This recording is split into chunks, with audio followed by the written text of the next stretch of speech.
Welcome back to LJT MTG. We're hitting you up with another video where Jer and I are talking about something that is really close to our hearts, and we have a pretty, what I think is an interesting philosophy in comparison to maybe a lot of other Canadian Highlander players. And that topic that we're going to be talking about today is mulliganing and mulligans in general.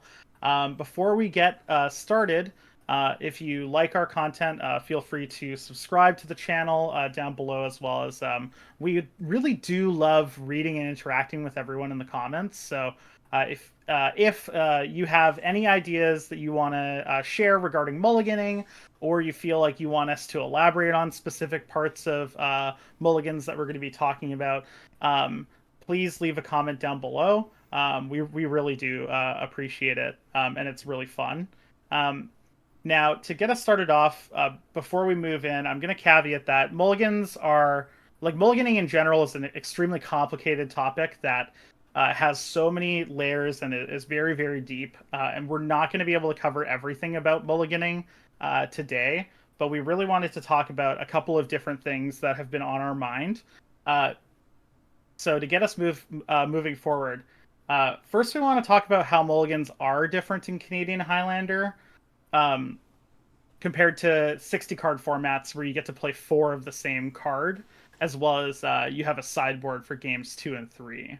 Um, so with mulliganing in Canadian Highlander, a 100 card singleton, it only allows you to play one of your best cards, which means strategies are less streamlined, they're less consistent, and they're less powerful in the context of the format. Like, obviously, we still have really powerful stuff going on, but the loss of consistency and the loss of being able to be a streamlined archetype really does tone down the power level of our decks if you were to compare them to, say, the power level of other formats that have 60 cards. Um, Also, because we're a 100 card singleton, hands with key cards become difficult to mulligan. So, like, if you're playing a combo deck and you have a combo piece in your hand, let's say you're playing Flash Hulk and you have Flash in hand, those are pretty difficult to mulligan. Or hands with really high pointed cards. I mean, everyone knows the Ancestral Recall Island, five other cards hand that blue mages know and love to keep and live and die by. Um, and then because of the nature of our 100 card singleton format, uh, every card has a really high variable rate um, based on any given moment in any given game in comparison to 60 card formats. In 60 card formats, generally speaking, your cards have like pretty similar rates in similar positions that you've seen before. Um, Whereas in our format, cards have really high variable rate based on what's happening in any given game state at any point in the game. And there are cards that push these boundaries, like I talked about earlier, Ancestral Recall, um, etc. But generally speaking, for us, like all of our cards vary quite. Their range and how good they are is quite wide. I'm gonna pass it over to Jared to talk a little bit more about this and add any more thoughts. Yeah, no, I think you covered that well, and that sort of leads into our next point, which is our Mulligan philosophy. You and I have a pretty similar philosophy. We often when we're in our group chats or discords or whatever, we're usually pretty aligned on if we would keep a hand or not, for similar reasons.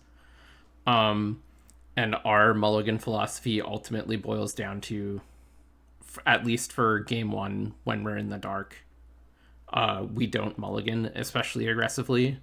We really value having resources, having cards in hand, and giving ourselves the opportunity to potentially play our way out of situations, which you can't do as well if you're lower on resources. To us, mulliganing has a high cost. Being down resources to your opponent is a big deal. It puts you in a place where you either need to draw better than your opponent, which you have no control over the vast majority of the time, or you need to outplay your opponent and potentially rely on them making a mistake. So generally, when you mulligan, you have less control over winning a game in terms of playing. You have less options. This is caveated by the fact that the more aggressive and linear your deck is, the more aggressively you probably need to mulligan.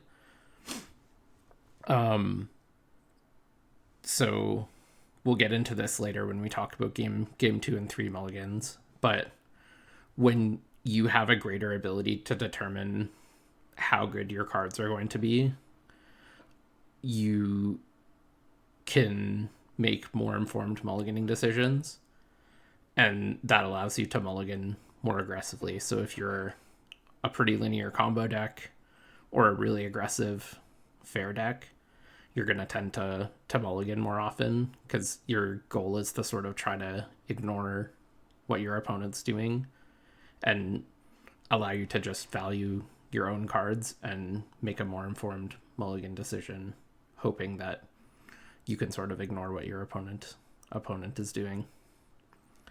And on the flip side, one of the reasons we play these decks a lot and generally have the philosophy we do, if you're playing like a mid-range deck or a control deck or a hybrid of some of those, or like a combo control deck, you tend to have more inevitability. You tend to be happy with the game going longer.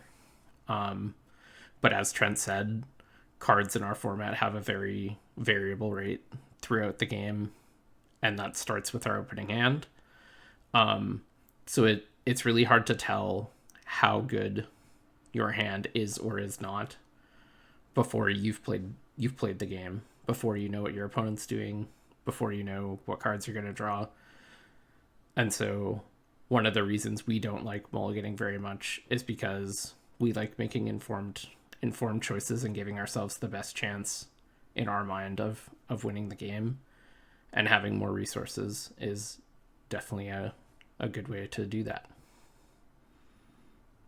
Yeah, and I really liked your example that you were giving before when we were talking before recording. You mulligan more aggressively when you're playing blue-red prowess, right?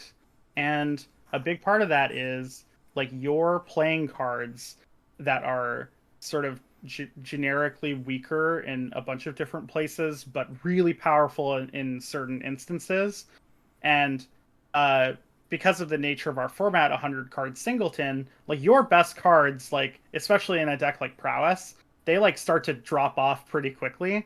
And so you're supposed to mulligan more aggressively because you like have a very particular game plan and you're really linear and you need the game to go in a certain direction, and you're not confident that you're going to win longer games where your opponent gets a lot more breathing room. But then too, like a lot of your hands will have a lot lower like power level, or they just might not be functional hands because of the nature of the deck that you've built, right? Like I'm thinking of hands like that don't have any creatures, for example, like no prowess creatures at all, right? Like those hands, you know, you could be stacked with like 3 lands, lightning bolt, chain lightning. Like these are all good cards, but at the end of the day, they don't really suit your game plan, right? Yeah, like you can look at a hand that's like 3 lands, ponder, preordain, spell pierce, and like stock up, and think that hand's really good. It's got a bunch of card selection, can find me whatever I need. But if that is a Flash Hulk hand, and it's I don't know the exact Flash Hulk list, but it seems pretty likely to me Yeah. that Flash Hulk could play all of those cards. That hand's like, I don't know, kind of medium. You don't have any direct routes to Flash or Hulk. You want the game to end on turn 4, and this hand is almost certainly not winning the game on turn 4. Unless you Yeah, get like pretty lucky with your cantrips and stock up. I totally agree. And like, but let's say you're playing a mid-range deck and your hand is ponder, spell pierce, stock up, and like one piece of interaction, whatever that ends up being. Let's say remand or lightning bolt or what have you. Like if you're in the Amazing. dark, you should always keep that hand, right? And I don't think we're saying that people are mulliganing those types of hands, but there are definitely hands that are like really close to the edge that aren't necessarily great, but are pretty average looking hands.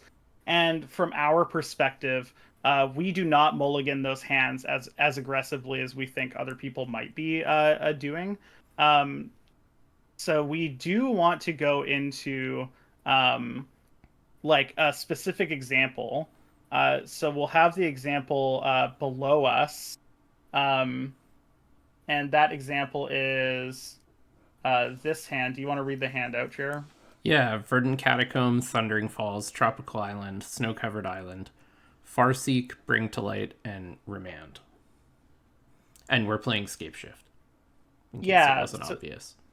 So Scape Shift is a deck that Jer and I have both been playing a lot of, and we think the deck is pretty interesting when it comes to its mulligan decisions. And we wanted a hand that we felt represented uh, like that fine line between where we think we would keep that hand in the dark and a lot of people might mulligan it.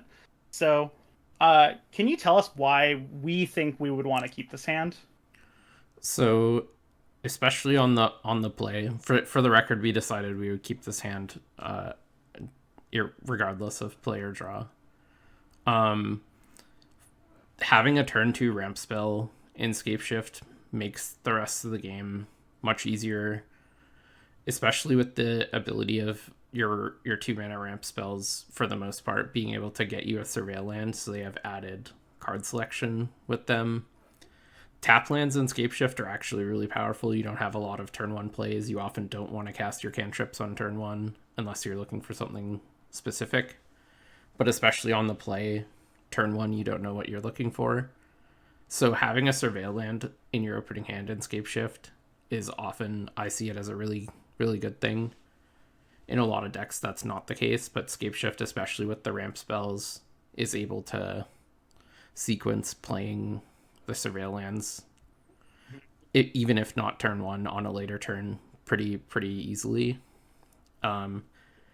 Remand is a nice piece in this hand because it's gonna both slow your opponent down and get you through your deck faster. And Bring to Light is kind of clunky in this case, but it's also sort of a release valve. If your opponent is maybe really aggressive, you can Farseek or Remand. Farseek to get ahead, Remand to slow them down, get to 5 lands, and Bring to Light for, say, Brotherhood's End to clear the board or of creatures or artifacts. Or if it ends up being a slower matchup, you can just go get Time Walk, and having Time Walk in the bin is such a huge threat in this deck with 9 or 10 ways to recur it. Yeah, it's just sort of the kind of hand that I think, as you mentioned, a lot of people would mulligan because they think it doesn't do anything. But against the majority of decks, this is enacting the game plan that Scape Shift sort of signed up for. Like, it isn't a deck that is gonna Totally. counter every spell your opponent plays. It's not gonna kill every creature your opponent plays. It's trying to enact a game plan, and this is a hand that does that. And by no means is it the best possible hand, but No, this hand is definitely not exactly where you want to be when you're opening your 7. Um, I love all the points you made. I would even make the point that I think that this hand is keepable on the draw if you don't have a surveil land, like if you don't have access to one at all. Like, um, it's a lot closer then. I think you're right. Like surveil lands in this particular archetype are really powerful on turn 1 because you almost never have a turn 1 play, but um I still think in the dark, you have like the cards that you have in your hand are good enough against a good enough percentage of players that when you keep a hand like this and they go turn 1 Ragavan, like that's just kind of what you're signing up for. And I think a lot of the time when people are mulliganing aggressively, which is not always incorrect, by the way, and we're going to get to that, but a lot of the time when you're mulliganing aggressively, you're thinking to yourself like, I don't have any way to interact with my what my opponent's doing in the early game. Like I'm on the draw, so they're already going to have a chance to play a 1-drop and a 2-drop before I have any defenses, etc. And those games will happen, but when I look at this hand, especially when I think about Scape Shift's core game plan, plus being able to interact with the opponent, I think that this hand is a good enough hand that mulliganing is detrimental to your win percentage, even if you can mulligan into a hand that would be better in than this hand. And like that also does change when you get to game 2 and 3, which we are going to talk about. But I think even on the play, for example, this hand's probably just good. I Like I think think on you the could play, this basically hand keep it is against like anything, but uh, actively good. Like you but still get yeah. got by like Tameo, Ragavan, or like a fast mana thing, but yeah, on the play, this hand is just good. Yeah, and I don't know about you, Jared, but like when I keep hands like this, I consign myself to I'm gonna lose to the turn 1 Ragavan or whatever. Like, and that's Totally. okay because I'm playing the numbers. Like I'm playing the percentages that, well, first of all, my opponent would have to be on like an aggressive deck that punishes me for keeping this type of hand. But then they also would have to have a draw that is so pressuring and overwhelming that I'm going to be unable to get out from under it. I think this hand, Bring to Light, like you were talking about, a pretty key piece. It's a release valve, right? It's like at some point you are going to be able to cast it, most likely in the game, and if you do cast it, you're probably going to be able to stabilize. Maybe not. Like you don't really know, but I think just on its merits alone, this hand is like totally keepable in the dark on the draw. Yeah, I completely agree. And Um, Sorry, go ahead.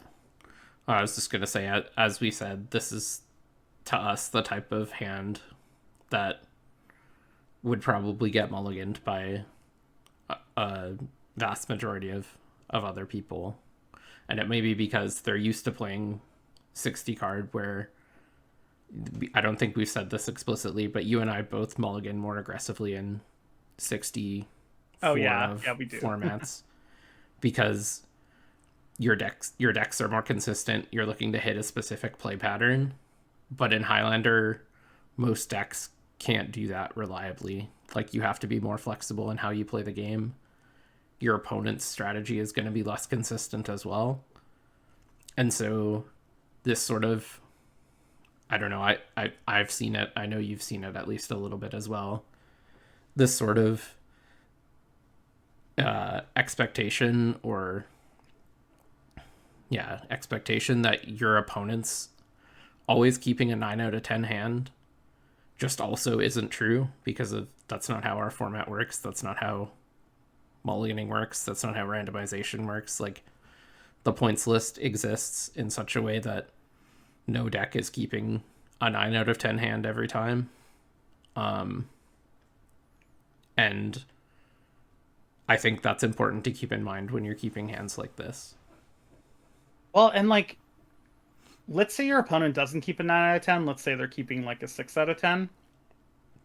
In those games, let's use like say 2 mid-range decks as examples.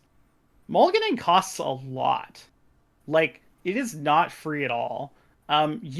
You could theoretically mulligan to a hand that goes from say an unexciting hand like the one that we just showed, um, to a hand that is more exciting and feels like it's more powerful, but that extra piece of cardboard that you're leaving on the table, like that can be really relevant. When I think about mulliganing, I always think about cards that are in my deck, like when I played a lot of Jeskai, I was thinking about the pitch elementals, right? Like having an extra piece of material to be able to gain that mana advantage by casting a solitude or a subtlety, like that can be a really big deal. In Black Red, we've played a lot like faithless looting or looting in general with your blood tokens. Like having that extra piece of cardboard can really matter in the later stages of the game. If Even your in opponent Sca- him to Tarax you, like even in sorry, Scape go. Shift, a deck where you're looking to hit your 7th land drop, Like, Oh, totally. mulliganing can be the difference between you getting to win the game with Scape Shift and having 7 lands, and you being stuck on 6 lands with Scape Shift in hand and being like, well, Well, and that's not even to talk about if you mulligan an average hand, you can mulligan into a hand that is worse. Or you can mulligan into a hand that is the same in terms of power level, but you're missing a card, which I can't stress enough is a lot. Like it means a lot in a lot of matchups. yeah, Um, and so even just looking at the hand, we talked about not having the snow covered island, which is like the most innocuous card in the hand, is a big deal for this deck. It means totally.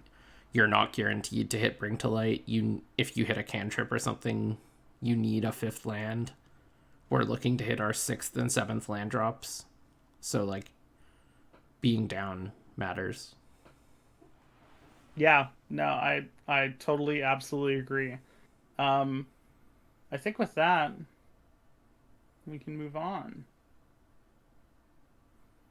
Okay, so we said we were going to talk about mulliganing in game 2 and 3, and a big difference between 60 card and our format is that when we go into game 2 and 3, we aren't sideboarding, right?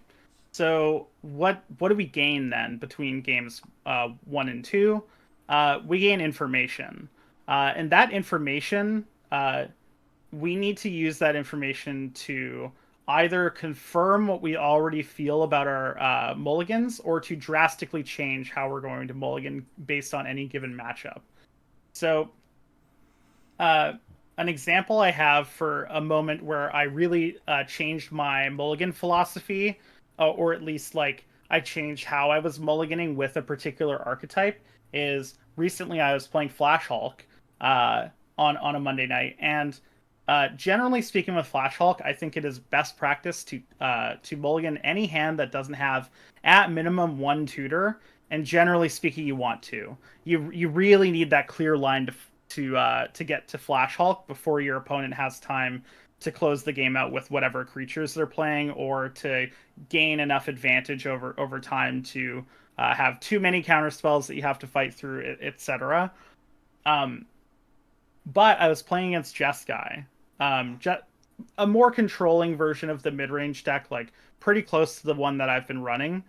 Um, and I actually kept a hand that was 3 lands, the One Ring, Teferi, Veil of Summer, and an unknown. I think it was Baleful Strix, actually, yeah.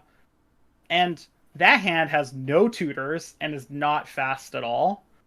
But because I knew the matchup that I was in, I already knew that I want, like, in that matchup, I'm going to need a card like Teferi or a card like Veil of Summer, Silence, Orm's Chant. I'm going to need discard. I need something to interact with their first or second counter spell to be able to resolve my flash. And I think the thing that actually did put this hand over the top for me, and the reason I didn't mulligan, is the One Ring. The idea that I was going to be able to play turn 3 Teferi into turn 4 the One Ring against Jeskai, especially a deck like Jeskai that generally speaking doesn't have really strong aggressive starts to it, that felt really valuable to me. And what ended up happening is I played Baleful Strix on turn 2. Uh, then I went to play Teferi on turn 3. They countered it, and I played the Ring on turn 4, and I won the game on like turn 7 or 8. Because I was able to accrue like so much card advantage through that sequence. Um, but like that's like a pretty big example of like I totally shifted my philosophy because the cards in my hand, they had such a high variable rate, right? Like they're so different based on the context of the matchup. And that's a hand that I would mulligan in like basically any other matchup, right? Like if I wasn't fighting like a slower control deck, I would mulligan that hand like right away. Even if I was playing against like tempo, which like can sometimes be pretty similar in a lot of ways and in a lot of the ways that they interact, I think I'm still supposed to mulligan the hand because it just doesn't do enough. Yeah, yeah, and I think the big point that you hit on there is when you're able to determine, like, a few of those cards are really good examples. Like the One Ring is really good in some matchups, but not good in others. So people tend to view it as like a 7 out of 10 in those decks. Maybe in like Academy decks, it's closer to an 8 or a 9. But in actuality, it's like a 9 out of 10 in some matchups and like a 4 or 5 out of 10 in others. It's not a 7 out of 10 very often. It's either game winning or kind of mopey. And Teferi's another example, like against creature decks, pretty mopey. Against blue decks and a bunch of combo Sometimes decks. actively bad. Against blue decks and a bunch of combo decks, very, very good. So people are like, oh, Teferi's like a 7 out of 10 again. But it's actually like a 9 out of 10 in some matchups and a 4 or 5 out of 10 in others. It's not very often a 7 out of 10. And so, like, you look at that hand and you're like, it has some 9 out of 10s in specific matchups.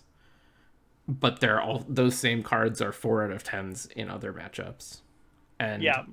This just goes to show the difference between having the information and not, and how valuable that information is. Because you get to know this hand has absolute bangers, like some of the best cards in your deck, because you know this matchup.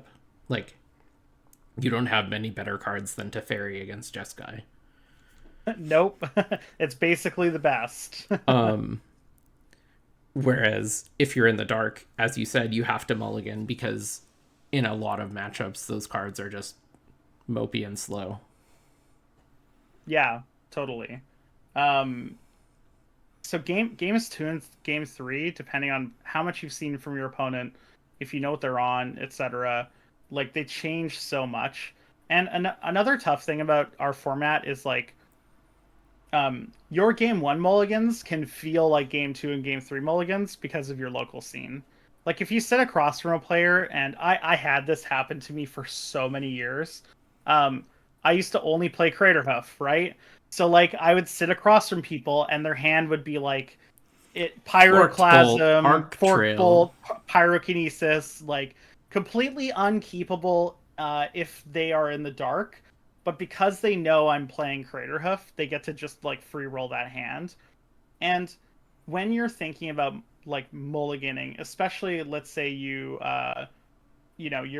local scene has a bigger tournament where more people show up and you're in the dark, like your mulligans have to change pretty drastically. And that's why I really like the way that you talked about our philosophy. And I think you and I are pretty aligned when it comes to mulligans in the dark. Like I just want to keep hands that I feel have like a reasonable shot of winning the game, whatever that looks like for my deck. And I think that like keeping hands that are of average power level when you're in the dark is like kind of where I want to be for the most part. Like I think mulliganing costs too much. Like I'm not willing to pay that price at that stage. But if I know what my opponent's on, then yeah, sure. Like I might mulligan more aggressively based on the matchup, or sometimes based on the matchup, mulligans are just really, really easy, right? Like if I'm playing Jeskai and I play against combo and my hand is like one creature and all removal spells, like I'm probably going to ship it back because my removal spells are actually dead, right? Like they basically don't do anything. But like I think there are some more nuanced examples, like the Flash Hulk example, where like because your cards have such variable rate, especially since you now know what your opponent's on, like that definitely changes the context of like how aggressive you should be when you're mulliganing. But even then, like in game 2 and 3, like I'm still keeping hands that I feel are like average power level, maybe a little above average in certain matchups, because I just don't want to miss that card. Like I think that extra piece of material really does matter. Well, it's also matchup dependent, but also now you get to know how good your hand is likely to be with much more certainty. Like if going back to our Scape Shift example, if we know we're against a slower deck, this hand is great. If we know we're against a mid-range deck, this hand is pretty good. If we know we're against an aggressive deck, this hand is pretty bad. And if we're against a combo deck, this hand is also pretty bad. So then we just get to mulligan knowing our hand. Like And specifically, like, Bring to Light goes way down in value if the faster your opponent's deck is. Like, it's not a card you generally want to see in your opening hand, because if your opponent does a bunch of things early, it's not a card you can cast early enough for it to matter in a lot of cases. Yeah, totally. I So think that is. Do you have more you want to say on games 2 and 3? no, I was just gonna go into the Okay. Yeah. yeah. So you've been doing some winning this year at YJ so far. You're ever so slightly ahead in the QP race. I believe you're on 8, and the next closest group of people are on 3. Yeah, I think that's correct. I know you can say it's correct. It's I'm all pretty good. sure. I don't know. I haven't been looking down lately, you know. Wow. We I, love it. We love it. I, And so one of the reasons we've been talking about, like, we usually do a recap, and like, you've been playing a bunch of different decks. You haven't just been playing Jeskai and Flash Hulk and whatnot, or Jeskai or Flash Hulk even. You've been playing both. You've won on Red Black, you've won on Scape Shift, you've won on Esper. So the whole smorgasbord, basically. And we wanted to get into a bit of why you think you've been winning, and specifically how your mulliganing strategy and philosophy sort of factor into that. so, well, thank you. Yes, I have been taking down some QPs. I guess I'll jump right into like the mulliganing philosophy and why I think it's been serving me really well.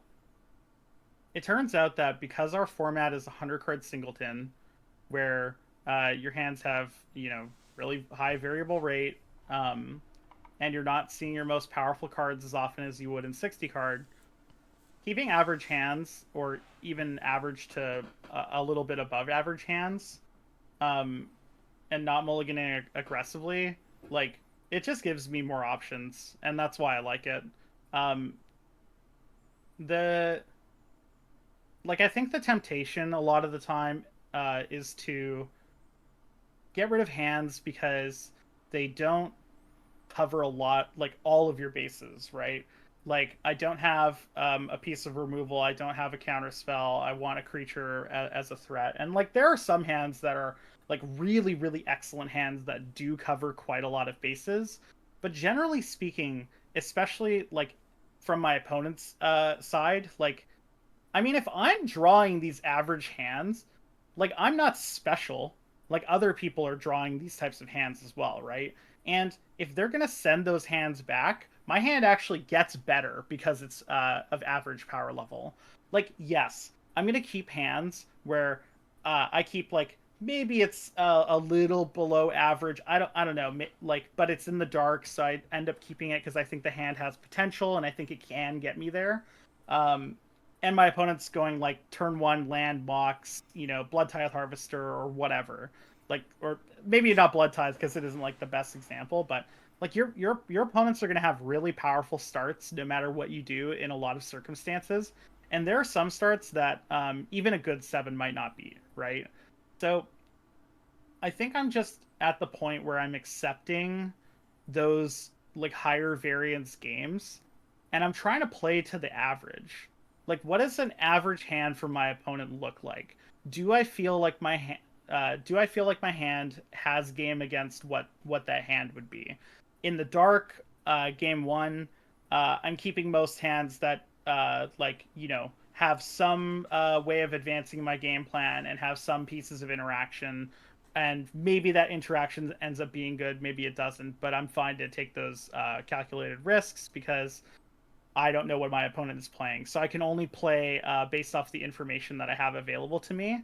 And then in game 2 and 3, when I do know what's happening with my opponent, then I make those like way more informed mulligan decisions where I'm like mulliganing way more aggressively. Like, in the past, 5, I guess almost 6 months that I've been playing Monday Night this year, I have had matchups where I've like mulligan pretty aggressively to like 6 and 5 card hands, and those matchups, generally speaking, are pretty polarized. Or sorry, they make my cards really polarized in how good they are, like removal spells versus like no creature combo decks, for example. Like when I was playing Jeskai, if I played against a combo deck, like if I had 2 or 3 removal spells in my first hand, I'm obviously mulliganing it. If I go down to 6, but I'm looking at another 2 or 3 removal spells, I go down to 5 because those are basically dead cards anyways, right? So I'm using that mulligan to my advantage to get like hands that are better to advance my game plan. But in the same vein, when I'm looking at those matchups, if I see a 7 card hand in Jeskai and 6 of those cards are good in that matchup and one is bad, I'm probably keeping it if the hand is serviceable and functional. Like it, even in those circumstances where I know one of my cards is dead in hand, mulliganing isn't free.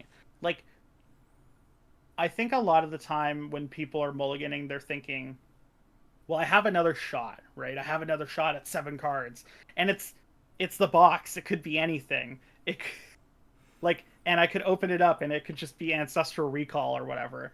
Um, and I don't think they're thinking about the times where like you open the box and it literally is like the paw of a monkey or whatever, right? Like it, or it's a hand that's worse than your previous hand, or this even the same power level, and you're throwing a card back. Um, I think and I want to come back to this as well. I'm gonna do it right now. With Jeskai and Esper specifically, those are Ancestral Recall decks, and you'd think like, well, mulliganing, if I get Recall, like I'm kind of bailed out, right? But I don't even view those decks in that way. Like I've had tournaments with Jeskai and Esper where I think I had like I drew like naturally drew Recall maybe once, and I like the other times I'm casting Waterlogged Teachings to find it, or now Pointed Merchant Scroll, um, and I'm keeping tons of hands without Recall or ways to find Recall.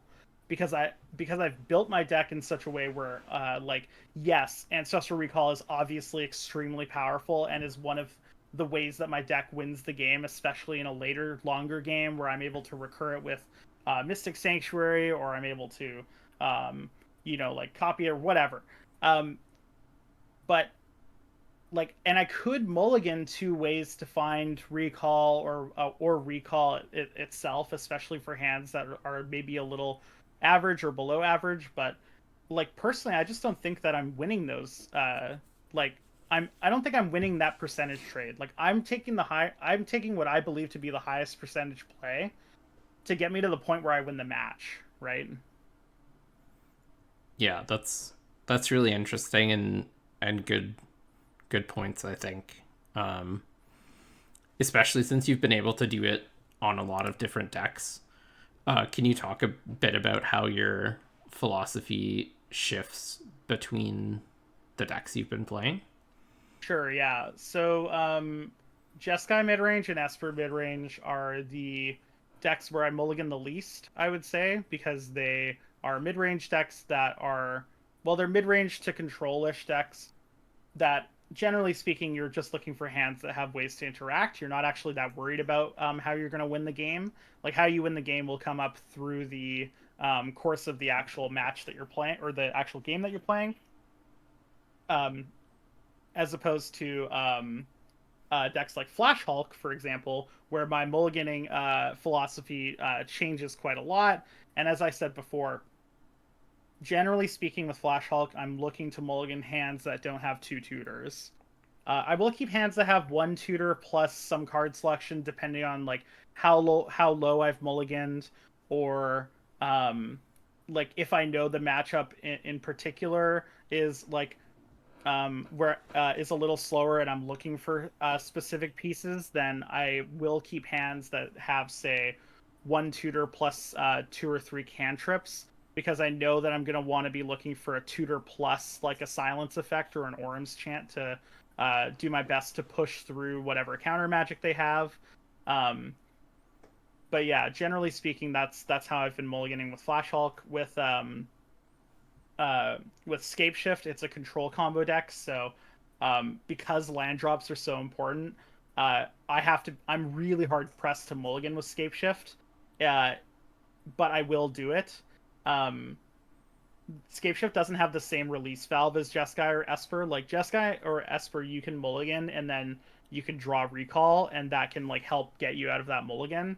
Um, there are some of those things with Scape Shift. Like you do have, say, time walk into Auroral Procession, your time walk, that like those types of draws that let you keep hitting land drops. Which, if you're hitting land drops with Scape Shift, you're essentially, like, I'd say, drawing a card, or you're skipping a turn, right? Because your combo involves at minimum 7 lands and a lot of the time more. So Escape Shift, generally speaking, my mulliganing strategy is to keep most sevens that I can. And most of the time I'm mulliganing with Escape Shift, it's because the mana base. Like, I just have a hand that has, like, Elegant Parlor, Stomping Ground, and a bunch of blue cards, which it's just part of the deck. Like, it's part of what you sign up for, because you have to play like that requisite amount of mountains, and we feel like you really want to be playing that fourth color. Um, and then with what's the last deck I won? Red, Black red, Red, black. Black Red. Yeah. So with Black Red Midrange, um, because I'm playing like Jer's list, um, I am looking to keep hands, generally speaking, that have ideally I have at least one threat. Usually I'd like to have two threats, and then a mixture of like some whatever type of interaction. But the deck is set up to win longer games and to grind out your opponent, um, with a lot of the card choices that Jer's made. So I have kept hands that have no threat, but because I know the matchup, I know that my removal spells are a lot better than they would be, and that I'm going to win the long game. If we get to that stage, so I'll keep those hands. Um, but yeah, Black Red is a pretty tough one to mulligan with, because uh, you have a little less, like, you have less card selection than those other decks that I was talking about. Like, if you like, I've won 6 of my 8 QPs with blue decks, right? Um, I guess, is it 7? 7. You've only won with black red 7, once. sure, yeah. And so with Black Red, you do get a little less card selection. So, like, um, in the dark, I'm just keeping. In the dark, I wouldn't keep hands with just removal spells, unless I knew what I was playing against. Like, if I knew my opponent was on Craterhoof, for example, I would keep the hand with Fire Covenant, because I'm probably just going to win that game regardless. Uh, but generally speaking, I'm looking for at minimum one threat, ideally two, and my curve is a consideration, but generally speaking, only in my ability to cast a spell at that point. Like, sometimes I will keep hands with my threat is a 3-drop, but it's a particularly resilient 3-drop, like Graveyard Trespasser or Barrogoyf. And then I have like a 1 mana removal spell and a 2 mana removal spell that can help me get to that stage of the game. And because of the way that the deck is built, I'm like pretty happy to be in the later stages of those games. So I feel really set up. Um, I can also talk about decks I've played historically, in terms of mulliganing. There, like, Flash Hulk isn't the only linear deck that I've played a lot of. I've played a lot of Mono Red as well, and they actually mulligan pretty similarly in terms of, like, uh, with Mono Red, you really do need, like, creature density in your opening hand. Like, sometimes you keep hands with one creature, but it's pretty rare. And most of the time, you're looking for, like, at minimum 2 and ideally 3 plus a piece of interaction. Um, you can't really keep hands that have no creatures in mono red, because you need that consistent source of damage. Um, so yeah, it's interesting how, like, even in, like, what you would feel like polar opposite ways to win, like Flash Hulk versus Mono Red, they actually have pretty similar, in my experience, like mulliganing, like heuristics. But then again, like, heuristics are great, and like there's something that I generally keep top of mind. Like, I mean, every Magic player knows when you first start out, the best mulligan heuristic you can think of is lands and spells, right? Like, that's when I first started playing. They were like, you should keep hands with like 3 lands and 4 spells, or four lands, 3 spells, and anything else you should mulligan, which is not great advice, but but at the time it made a lot of I sense mean, to me, and it when you're worked. learning, it is good advice. Totally, totally. Um, but yeah, like heuristics are just heuristics, and I won that game off of Flash Hulk where I like kept the Teferi plus the One Ring, Baleful Strix, Veil of Summer, and the reason I won that game is because I knew the matchup, and even though I didn't have a single tutor in hand, like I knew that the cards in my hand were what I would be looking for anyways if I was to mulligan, that I just decided to keep it. And I mean, like I could have lost that game as well. Um, but I still think that it's correct to keep there and dump those heuristics aside because I mean, as a Magic player, you're the one there in the moment, and you get to decide what you feel is correct. And like, have I kept say like one landers with Jeskai, where like if I don't hit my second land, I don't win, but if I do hit, I do win. Yes, I have. Like I've kept hand, you know, and I would say I am proud of them because they had other things going on at 1 mana as well, where I like looked at the hand, I thought about it. Yes, I never keep one landers with Jeskai, but my hand contains Ragavan, Tamio, Lightning Bolt, Stern Scolding, and you know two other 2-cost cards like a Dreadhorde Arcanist or whatever. And it's like, you know what? In this matchup, on the play, I'm keeping this hand, and it could go wrong, but that's fine. So I guess I would say that's like kind of how my mulliganing has been. Like, I also don't think I'm necessarily always correct in my mulligans. Like, I think mulliganing is super nuanced and really, really difficult. Like, I think it's one of the hardest things about this game and also one of the most interesting. So, like, I'm sure there are many mulligans that I've had recently that weren't necessarily great, but that's like kind of the cool thing about Lander is like because it's like in 60 card formats, I find mulligans to be less interesting because you have so many different axes that you're working on. Like, did I find the rest in peace against the graveyard deck? Do I need it? That type of stuff. Like, whatever. Who cares about that? Like with Lander, it's like, is this hand even good? There's also just way more permutations of hands you Mm-hmm. see in Lander with any given deck. Like in 64 of formats, you may only have 15 unique cards if you're playing all four ofs. So not only do you have fewer cards in your deck, but you have duplicates of many of them. So that's why I enjoy playing Lander and why I think I agree with you that mulliganing is more interesting in Highlander because you have to think harder. Oh yeah, totally. You can't Um, just like look at a sideboard guide or read the deck primer and understand how to play it. Yeah, and like because you have so many different possible matchups, it would be impossible to write something like that. Like, how do I give you a mulligan primer on how to mulligan with Jeskai when how you mulligan changes so drastically from Flash Hulk to Mono Red Moon to Blue Moon to other control decks, right? Like, it's I can give you like basic level heuristics, but like it's up to you to really decide what you feel gives you the most percentage points, and that's why Jared and I want to talk about this because we feel like the way that we're mulliganing is what really is giving us an edge in a lot of our matches of Canadian Highlander. Yeah. Is that sort of what you want to leave leave people with? Is that like really consider why you're mulliganing the and like just think about it a bit more. Like how likely are you to improve your situation?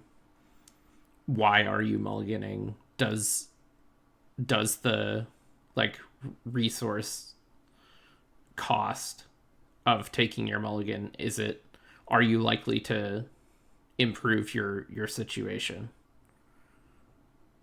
Yeah, I'd say that's like those are some points I'd want to leave people with. Also, like there are a lot of games of Magic that are won with average hands. Like that is just true. I can attest to literally winning a bunch of games of Magic with really average hands recently. So, um, I'd say like, uh, if you leave here with anything, it's that mulliganing costs a lot. It is not free. If you have a reasonable but unexciting hand, uh, you know, and mulliganing might get your hand to a point where it's really exciting, but like there is associated risk there, and like you're not going to mulligan into better hands all of the time. Sometimes you will, and like there are spots for that, like we talked about. But yeah, mulliganing costs a lot. It's not free. Um, maybe you need to do it less. It's possible you need to do it more. I think before this, Jared and I were trying to decide, like, do we think people mulligan more or less than they need to? And it's like it's probably both in a bunch of different ways. And like it's possible that you and I mulligan less than we should as well, right? Like, and that could also be matchup dependent as well. One thing we didn't even really touch on is like when you get really familiar with a deck, your mulliganing it gets better because you're more familiar with that deck, but also those matchups, right? Like, I felt as I continued to play Jeskai, I got better at mulliganing against certain archetypes because I kept playing against them week over week. So, yeah, mulliganing, not free.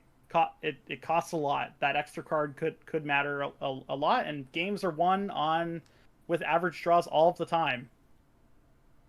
Totally. All right. Thanks for tuning in and watching our video on mulligans. As Trent mentioned at the beginning, if you enjoy the content, please consider subscribing, liking the video, and leaving a comment. We enjoy answering and reading all the comments.